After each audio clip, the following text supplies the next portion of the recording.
ನಿಮಗೆ ಶ್ರೀಮಂತಿಕೆ ಬರುವ ಮುನ್ನ, ಧನಾಗಮನದ ಮುನ್ನ ಅಥವಾ ಅದೃಷ್ಟವು ಸಾಥ್ ನೀಡುವ ಮುನ್ನ ಈ ಎಲ್ಲ ಸೂಚನೆಗಳು ಗೋಚರಿಸುತ್ತವಂತೆ.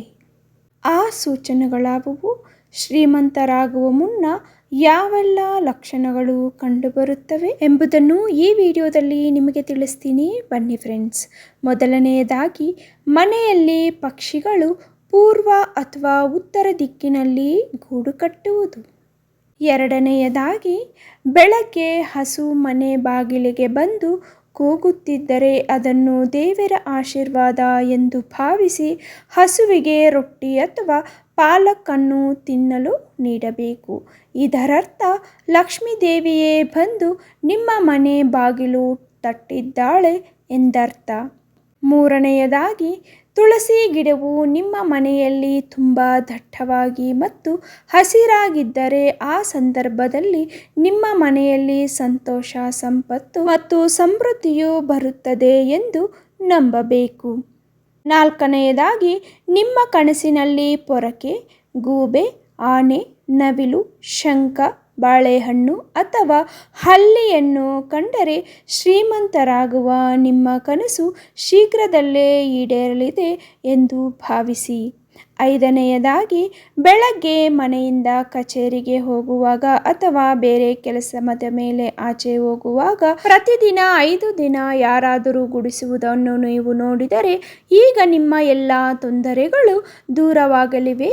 ತಾಯಿ ಲಕ್ಷ್ಮಿಯ ಆಶೀರ್ವಾದವು ನಿಮ್ಮ ಮೇಲೆ ಇರಲಿದೆ ಎಂಬುದನ್ನು ಅರ್ಥ ಮಾಡಿಕೊಳ್ಳಿ. ಆರನೆಯದಾಗಿ, ಬೆಳಗ್ಗೆ ಮನೆಯ ಹೊರಗೆ ಹಣ ಬಿದ್ದಿರುವುದು ಕಂಡುಬಂದರೆ ಅದು ಹಣದ ಆಗಮನದ ಸಂಕೇತವೂ ಹೌದು. ಶೀಘ್ರದಲ್ಲೇ ಹಣವು ನಿಮ್ಮನ್ನು ಹುಡುಕಿಕೊಂಡು ಬರುವುದು. ಏಳನೆಯದಾಗಿ, ನಿಮ್ಮ ಮನೆಯಲ್ಲಿ ಅಕಸ್ಮಾತ್ ಕಪ್ಪು ಇರುವೆಗಳು ಸಾಲು ಸಾಲಾಗಿ ಓಡಾಡುತ್ತಿರುವುದು ಕಂಡುಬಂದರೆ ಮತ್ತು ಅವು ಆಹಾರದ ಪದಾರ್ಥಗಳನ್ನು ಬಾಯಲ್ಲಿ ಹಿಡಿದು ಓಡಾಡುತ್ತಿರುವುದನ್ನು ನೋಡಿದರೆ ಅದು ತುಂಬ ಶುಭ ಸಂಕೇತವಾಗಿದೆ. ಈಗ ಲಕ್ಷ್ಮೀ ದೇವಿಯ ಅನುಗ್ರಹವು ನಿಮ್ಮ ಮೇಲೆ ಬೀರುತ್ತಿದೆ ಎಂಬುದನ್ನು ಅರ್ಥ ಮಾಡಿಕೊಳ್ಳಿ. ಎಂಟನೆಯದಾಗಿ, ಮನೆಯಲ್ಲಿ ಒಂದೇ ಸ್ಥಳದಲ್ಲಿ 3 ಹಳ್ಳಿಗಳನ್ನು ನೋಡುವುದು ಲಕ್ಷ್ಮೀ ದೇವಿಯ ಆಗಮನದ ಸಂಕೇತವೆಂದು ಪರಿಗಣಿಸಲಾಗುತ್ತದೆ. ಒಂಬತ್ತನೆಯದಾಗಿ, ಅಂಗೈ ನಿರಂತರವಾಗಿ ತುರಿಸುತ್ತಿದ್ದರೆ ಅದು ಸಂಪತ್ತಿನ ಆಗಮನದ ಸೂಚಕವಾಗಿದೆ.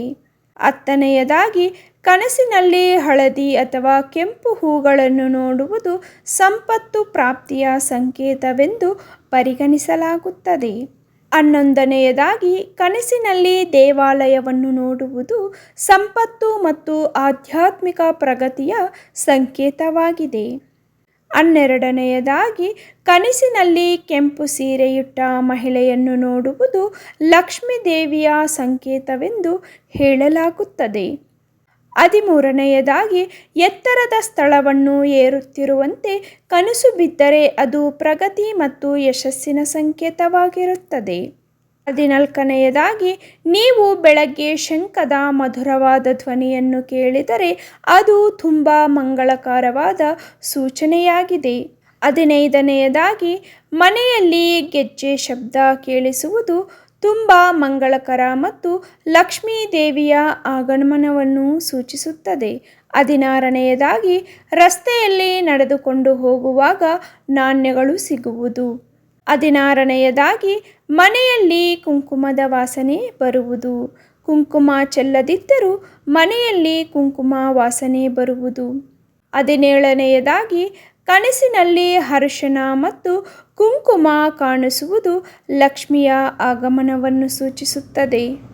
18ನೆಯದಾಗಿ, ಬೆಳಗ್ಗೆ 3:45ರಿಂದ 4 ಗಂಟೆಯ ಒಳಗಡೆ ಬ್ರಾಹ್ಮಿ ಮುಹೂರ್ತದಲ್ಲಿ ಎಚ್ಚರವಾಗುವುದು. 19ನೆಯದಾಗಿ, ಮನೆಯಲ್ಲಿ ಹಾಲು ಅಪರೂಪವಾಗಿ ಉಕ್ಕಿ ಹೋಗುವುದು. ಇನ್ನು 20ನೆಯದಾಗಿ, ಮನೆಯಲ್ಲಿ ಪೂಜೆ ಮಾಡಿದ ಮೇಲೆ ದೀಪ ಪ್ರಶಾಂತವಾಗಿ ಉರಿಯುವುದು. ದೀಪ ಪ್ರಶಾಂತವಾಗಿ ಉರಿದರೆ ಲಕ್ಷ್ಮಿ ನಿಮ್ಮ ಮನೆಯಲ್ಲಿ ನೆಲೆಸಿದ್ದಾಳೆ ಎಂದರ್ಥ. 21ನೆಯದಾಗಿ, ಪ್ರತಿದಿನ ಮನೆ ಮೇಲೆ ಕಾಗೆ ಬಂದು ಕುಳಿತುಕೊಳ್ಳುವುದು. 22ನೇಯದಾಗಿ ಗುಬ್ಬಚ್ಚಿಗಳು ಮನೆಯಲ್ಲಿ ಚಿಲಿಪಿಲಿಗುಟ್ಟುತ್ತಾ ಓಡಾಡುವುದು. 23ನೇಯದಾಗಿ ಮನೆಯಲ್ಲಿ ದೇವರ ಮೂಲೆಯಲ್ಲಿ ಕಣಜ ಗೂಡು ಕಟ್ಟುವುದು. ದೇವರ ಮೂಲೆಯಲ್ಲಿ ಕಣಜ ಗೂಡು ಕಟ್ಟಿದರೆ ಅದನ್ನು ತೆಗೆಯಲು ಹೋಗಬೇಡಿ.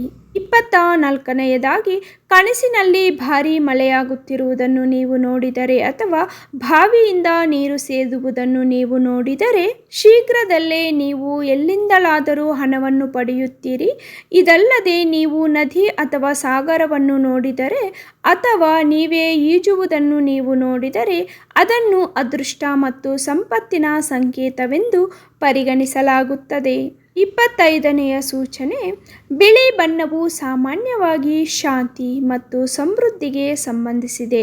ಆದ್ದರಿಂದ ಬಿಳಿ ಹೂಗಳು, ಬಿಳಿ ಬಟ್ಟೆಗಳು ಮತ್ತು ಹಿಮದಿಂದ ಆವೃತವಾದ ಪರ್ವತಗಳು ಅಥವಾ ಬಿಳಿ ದೇವಾಲಯವನ್ನು ನೋಡುವುದು ಸಂಪತ್ತಿನ ಸಂಕೇತವಾಗಿದೆ.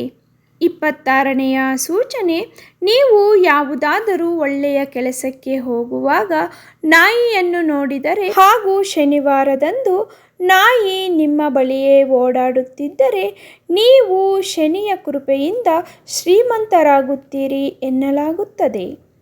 ಹೋಪ್ ಈ ವಿಡಿಯೋ ನಿಮಗೆ ಯೂಸ್ ಆಗಿದೆ ಅಂದ್ಕೊತೀನಿ ಫ್ರೆಂಡ್ಸ್.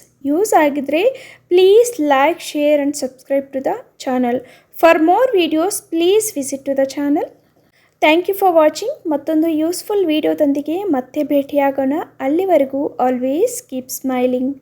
ಇವತ್ತಿನ ಈ ವಿಡಿಯೋ ನೋಡಿದಂತಹ ತಮ್ಮೆಲ್ಲರಿಗೂ ನನ್ನ ಹೃದಯಪೂರ್ವಕ ಧನ್ಯವಾದಗಳು.